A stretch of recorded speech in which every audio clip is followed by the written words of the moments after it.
Wuthering Heights by Emily Brönte, Chapter 12.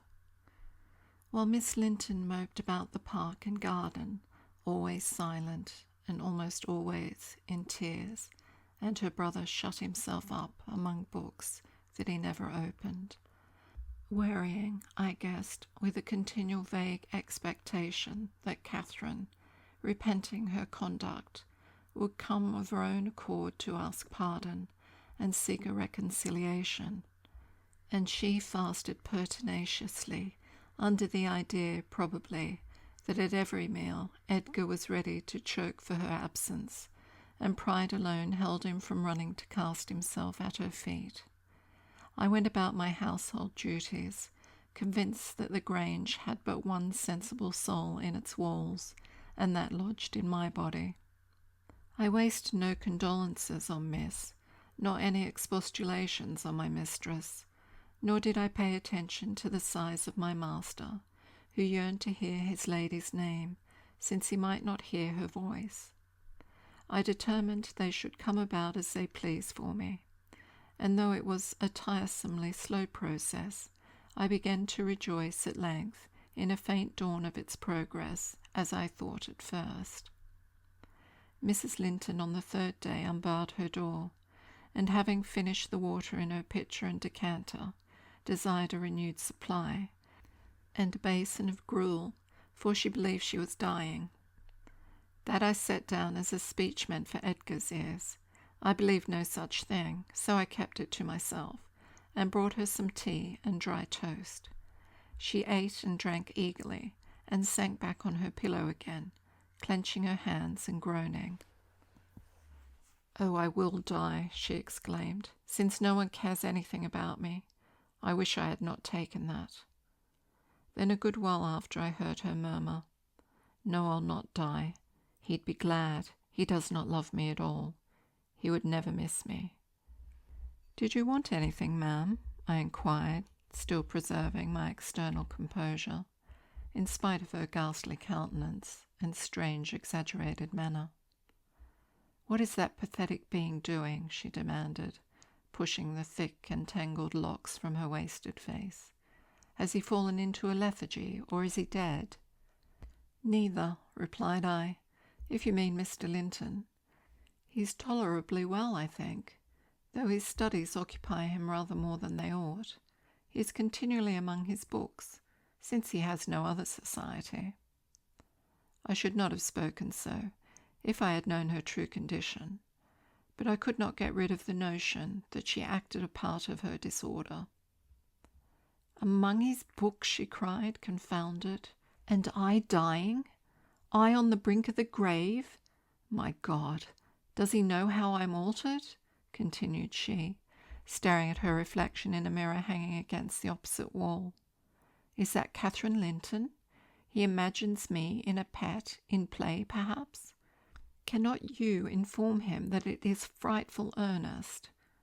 Nelly, if it be not too late, as soon as I learn how he feels, I'll choose between these two, either to starve at once, that would be no punishment unless he had a heart, or to recover and leave the country. Are you speaking the truth about him now? Take care. Is he actually so utterly indifferent for my life?"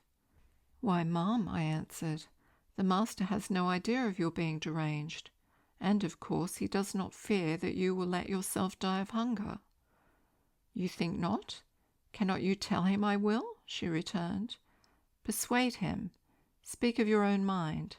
Say you are certain I will." "No, you forget, Mrs. Linton," I suggested, "that you have eaten some food with a relish this evening, and tomorrow you will perceive its good effects." "If I were only sure it would kill him," she interrupted, "I'd kill myself directly. These 3 awful nights, I've never closed my lids, and oh, I've been tormented. I've been haunted, Nelly. But I begin to fancy you don't like me. How strange. I thought, though everybody hated and despised each other, they could not avoid loving me, and they have all turned to enemies in a few hours. They have, I'm positive, the people here. How dreary to meet death surrounded by their cold faces. Isabella, terrified and repelled, afraid to enter the room. It would be so dreadful to watch Catherine go. And Edgar standing solemnly by to see it over, then offering prayers of thanks to God for restoring peace to his house and going back to his books. What in the name of all that feels has he to do with books when I am dying? She could not bear the notion which I had put into her head of Mr. Linton's philosophical resignation. Tossing about, she increased her feverish bewilderment to madness, and tore the pillow with her teeth. Then raising herself up all burning, desired that I would open the window. We were in the middle of winter. The wind blew strong from the northeast, and I objected. Both the expressions flitting over her face and the changes of her moods began to alarm me terribly, and brought to my recollection her former illness and the doctor's injunction that she should not be crossed. A minute previously she was violent. Now, supported on one arm, and not noticing my refusal to obey her, she seemed to find childish diversion in pulling the feathers from the rents she had just made, and ranging them on the pillow according to their different species. Her mind had strayed to other associations. "That's a turkey's," she muttered to herself, "and this is a wild duck's, and this is a pigeon's. Ah, they put pigeons' feathers in the pillows. No wonder I couldn't die. Let me take care to throw it on the floor when I lie down. And here's a moorcock's, and this, I should know it among 1,000. It's a lapwing's. Bonny bird, wheeling over our heads in the middle of the moor. It wanted to get to its nest, for the clouds touched the swells, and it felt rain coming. This feather was picked up from the heath. The bird was not shot. We saw its nest in the winter, full of little skeletons. Heathcliff set a trap over it, and the old ones dare not come. I made him promise he'd never shoot a lapwing after that, and he didn't. Yes, here are more. Did he shoot my lapwings, Nelly? Are they red, any of them? Let me look." "Give over with that baby work," I interrupted, dragging the pillow away and turning the holes towards the mattress, for she was removing its contents by handfuls. "Lie down and shut your eyes, you're wandering. There's a mess. The down is flying about like snow." I went here and there collecting it. "I see in you, Nelly," she continued dreamily, "an aged woman. You have grey hair and bent shoulders. This bed is the fairy cave under Penistone Crag, and you are gathering elf bolts to herd our heifers, pretending, while I am near, that they are only locks of wool. That's what you'll come to 50 years hence. I know you are not so now. I'm not wandering. You're mistaken, or else I should believe you really were that withered hag, and I should think I was under Penistone Crag. And I'm conscious it's night, and there are 2 candles on the table, making the black press shine like jet." "The black press? Where is that?" I asked. "You were talking in your sleep." "It's against the wall, as it always is," she replied. "It does appear odd. I see a face in it." "There is no press in the room, and never was," said I, resuming my seat and looping up the curtain that I might watch her. "Don't you see that face?" she inquired, gazing earnestly at the mirror. And say what I could, I was incapable of making her comprehend it to be her own, so I rose and covered it with a shawl. "It's behind there still," she pursued anxiously, "and it stirred. Who is it? I hope it will not come out when you are gone. Oh, Nelly, the room is haunted. I'm afraid of being alone." I took her hand in mine and bid her to be composed, for a succession of shudders convulsed her frame, and she would keep straining her gaze toward the glass. "There's nobody here," I insisted. "It was yourself, Mrs. Linton. You knew it a while since." "Myself?" she gasped. "And the clock is striking 12. It's true, then. That's dreadful." Her fingers clutched the clothes and gathered them over her eyes. I attempted to steal to the door with an intention of calling her husband, but I was summoned back by a piercing shriek. The shawl had dropped from the frame. "Why, what is the matter?" cried I. "What is coward now? Wake up! That is the glass, the mirror, Mrs. Linton, and you see yourself in it, and there am I too by your side." Trembling and bewildered, she held me fast, but the horror gradually passed from her countenance. Its paleness gave place to a glow of shame. "Oh dear, I thought I was at home," she sighed. "I thought I was lying in my chamber at Wuthering Heights. Because I'm weak, my brain got confused, and I screamed unconsciously. Don't say anything, but stay with me. I dread sleeping. My dreams appall me." "A sound sleep would do you good, Mum," I answered, "and I hope this suffering will prevent your trying starving again." "Oh, if I were but in my own bed in the old house," she went on bitterly, wringing her hands, "and that wind sounding in the firs by the lattice. Do let me feel it. It comes straight down the moor. Do let me have one breath." To pacify her, I held the casement ajar a few seconds. A cold blast rushed through. I closed it and returned to my post. She lay still now, her face bathed in tears. Exhaustion of body had entirely subdued her spirit. Our fiery Catherine was no better than a wailing child. "How long is it since I shut myself in here?" she asked, suddenly reviving. "It was Monday evening," I replied, "and this is Thursday night, or rather Friday morning, at present." "What, of the same week?" she exclaimed. "Only that brief time?" "Long enough to live on nothing but cold water and ill temper," observed I. "Well, it seems a weary number of hours," she muttered doubtfully. "It must be more. I remember being in the parlour after they had quarrelled, and Edgar being cruelly provoking, and me running into this room desperate. As soon as ever I had barred the door, utter blackness overwhelmed me, and I fell on the floor. I couldn't explain to Edgar how certain I felt of having a fit, or going raging mad, if he persisted in teasing me. I had no command of tongue or brain, and he did not guess my agony, perhaps. It barely left me sense to try to escape from him and his voice. Before I recovered sufficiently to see and hear, it began to be dawn. And Nellie, I'll tell you what I thought, and what has kept recurring and recurring till I feared for my reason. I thought as I lay there, with my head against the table leg, and my eyes dimly discerning the grey square of the window, that I was enclosed in the oak-panelled bed at home, and my heart ached with some great grief which, just waking, I could not recollect. I pondered and wondered myself to discover what it could be, and most strangely, the whole last 7 years of my life grew a blank.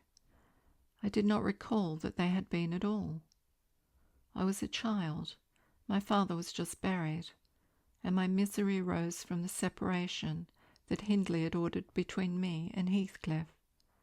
I was laid alone for the first time, and rousing from a dismal doze after a night of weeping, I lifted my hand to push the panels aside. It struck the table-top. I swept it along the carpet, and then memory burst in. My late anguish was swallowed in a paroxysm of despair.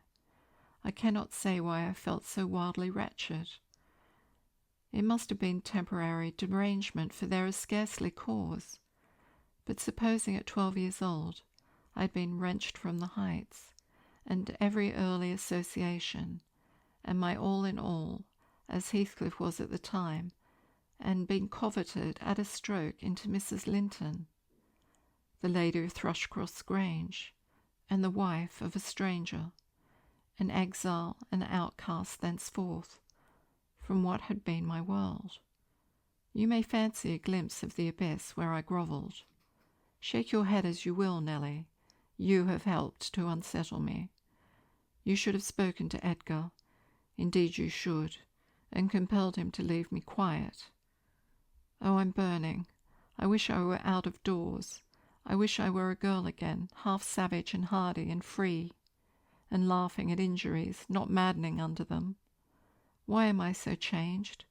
Why does my blood rush into a hell of tumult at a few words? I'm sure I should be myself were I once among the heather on those hills. Open the window again wide, fasten it open. Quick, why don't you move? Because I won't give you your death of cold, I answered. You won't give me a chance of life, you mean, she said sullenly. However, I'm not helpless yet. I'll open it myself.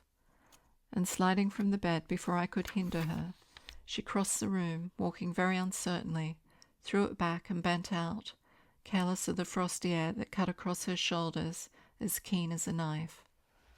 I entreated and finally attempted to force her to retire, but I soon found her delirious strength much surpassed mine. She was delirious. I became convinced by her subsequent actions and ravings. There was no moon, and everything beneath lay in misty darkness. Not a light gleamed from any house, far or near. All had been extinguished long ago, and those at Wuthering Heights were never visible. Still, she asserted, she caught their shining. Look, she cried eagerly, that's my room, with the candle in it, and the tree swaying before it. And the other candle is in Joseph's garret. Joseph sits up late, doesn't he? He's waiting till I come home, that he may lock the gate. Well, he'll wait a while yet. It's a rough journey, and a sad heart to travel it, and we must pass by Gimmerton Kirk to go that journey. We've braved its ghost often together, and dared each other to stand among the graves and ask them to come. But Heathcliff, if I dare you now, will you venture? If you do, I'll keep you. I'll not lie there by myself. They may bury me 12 feet deep and throw the church down over me. But I won't rest till you are with me. I never will. She paused and resumed with a strange smile. He's considering. He'd rather I'd come to him. Find a way, then. Not through that kirkyard. You are slow. Be content. You always followed me. Perceiving it vain to argue against her insanity, I was planning how I could reach something to wrap about her without quitting my hold of herself, for I could not trust her alone by the gaping lattice, when, to my consternation, I heard the rattle of the door handle, and Mr. Linton entered. He had only then come from the library, and in passing through the lobby had noticed our talking and been attracted by curiosity or fear to examine what it signified at that late hour. "Oh, sir," I cried, checking the exclamation risen to his lips at the sight which met him, and the bleak atmosphere of the chamber. "My poor mistress is ill, and she quite masters me. I cannot manage her at all. Pray, come and persuade her to go to bed. Forget your anger, for she's hard to guide any way but her own." "Catherine ill?" he said, hastening to us. "Shut the window, Ellen. Catherine! Why—" He was silent. The haggardness of Mrs. Linton's appearance smote him speechless, and he could only glance from her to me in horrified astonishment. "She's been fretting here," I continued, "and eating scarcely anything, and never complaining. She would admit none of this till this evening, and so we couldn't inform you of her state, as we were not aware of it ourselves, but it is nothing." I felt I uttered my explanations awkwardly. The master frowned. "It is nothing, is it, Ellen Dean?" he said sternly. "You shall account more clearly for keeping me ignorant of this." And he took his wife in his arms and looked at her with anguish. At first she gave no glance of recognition. He was invisible to her abstracted gaze. The delirium was not fixed, however. Having weaned her eyes from contemplating the outer darkness, by degrees she centred her attention on him, and discovered who it was that held her. "Ah, you are come, are you, Edgar Linton?" she said, with angry animation. "You are one of those things that are ever found when least wanted, and when you are wanted, never. I suppose we shall have plenty of lamentations now. I see we shall. But they can't keep me from my narrow home out yonder, my resting place where I am bound before spring is over. There it is, not among the Lintons, mind, under the chapel roof, but in the open air with a headstone, and you may please yourself whether you go to them or come to me." "Catherine, what have you done?" commenced the master. "Am I nothing to you any more? Do you love that wretch, Heath?" "Hush!" cried Mrs. Linton. "Hush this moment. You mention that name, and I will end the matter instantly by a spring from the window. What you touch at present you may have, but my soul will be on that hilltop before you lay hands on me again. I don't want you, Edgar. I'm past wanting you. Return to your books. I'm glad you possess a consolation, for all you had in me is gone." "Her mind wanders, sir," I interposed. "She has been talking nonsense the whole evening. But let her have quiet and proper attendance, and she'll rally. Hereafter we must be cautious how we vex her." "I desire no further advice from you," answered Mr. Linton. "You knew your mistress's nature, and you encouraged me to harass her, and not to give me one hint of how she has been these 3 days. It was heartless. Months of sickness could not cause such a change." I began to defend myself, thinking it too bad to be blamed for another's wicked waywardness. "I knew Mrs. Linton's nature to be headstrong and domineering," cried I. "But I didn't know that you wished to foster her fierce temper. I didn't know that, to humour her, I should wink at Mr. Heathcliff. I performed the duty of a faithful servant in telling you, and I have got a faithful servant's wages. Well, it will teach me to be careful next time.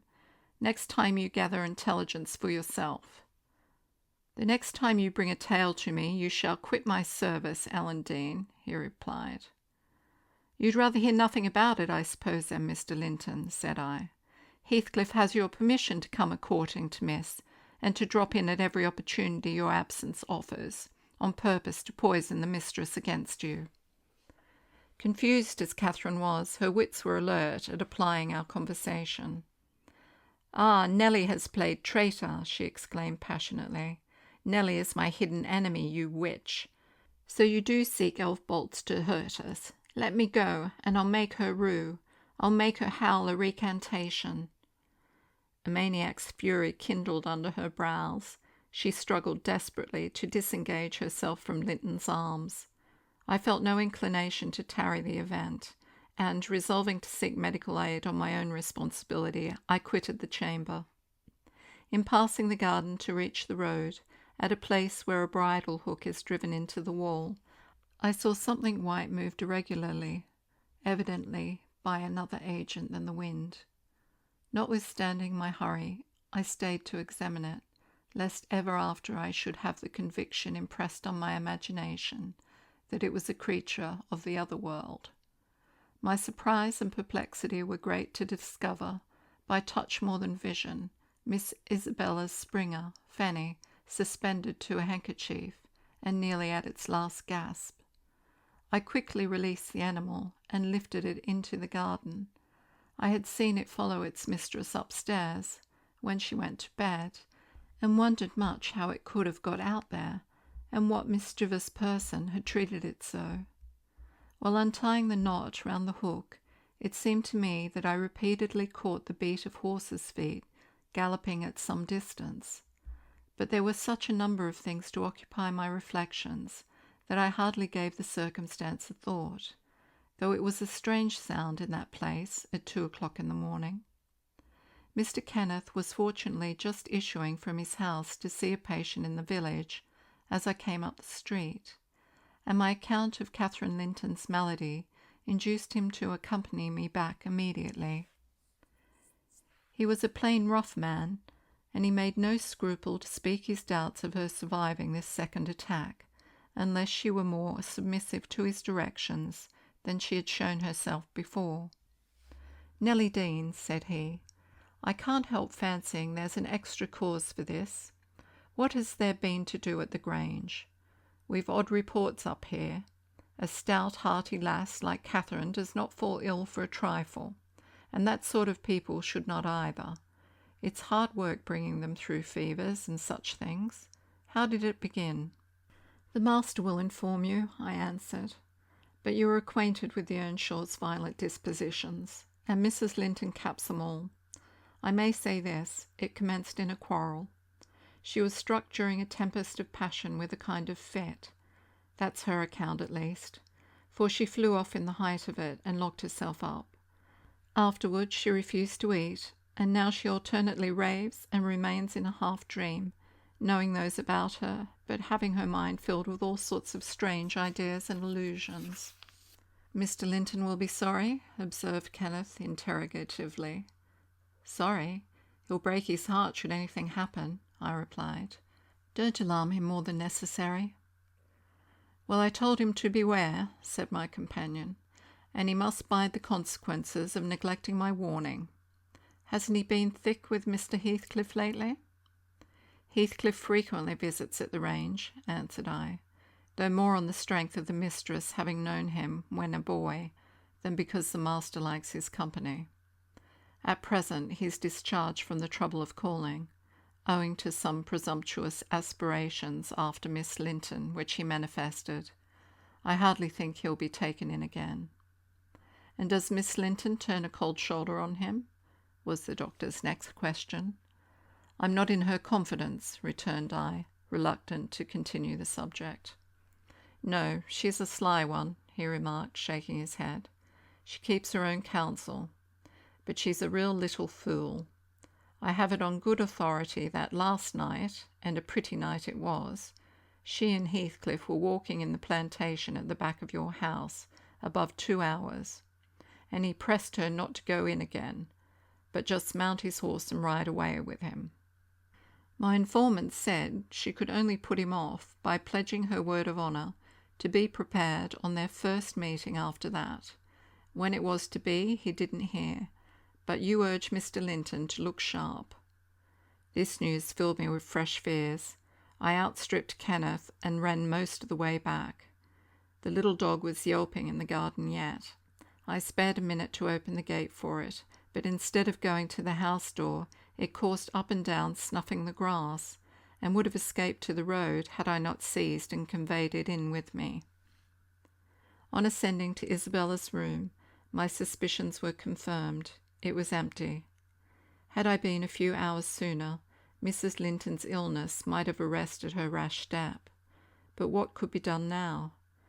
There was a bare possibility of overtaking them if pursued instantly. I could not pursue them, however, and I dare not rouse the family and fill the place with confusion, still less unfold the business to my master, absorbed as he was in his present calamity, and having no heart to spare for a second grief. I saw nothing for it but to hold my tongue, and suffer matters to take their course, and Kenneth being arrived, I went with a badly composed countenance to announce him. Catherine lay in a troubled sleep. Her husband had succeeded in soothing the excess of frenzy. He now hung over her pillow, watching every shade and every change of her painfully expressive features. The doctor, on examining the case for himself, spoke hopefully to him of its having a favourable termination, if we could only preserve around her perfect and constant tranquillity. To me, he signified the threatening danger was not so much death as permanent alienation of intellect. I did not close my eyes that night, nor did Mr. Linton. Indeed, we never went to bed, and the servants were all up long before the usual hour, moving through the house with stealthy tread, and exchanging whispers as they encountered each other in their vocations. Everyone was active but Miss Isabella, and they began to remark how sound she slept.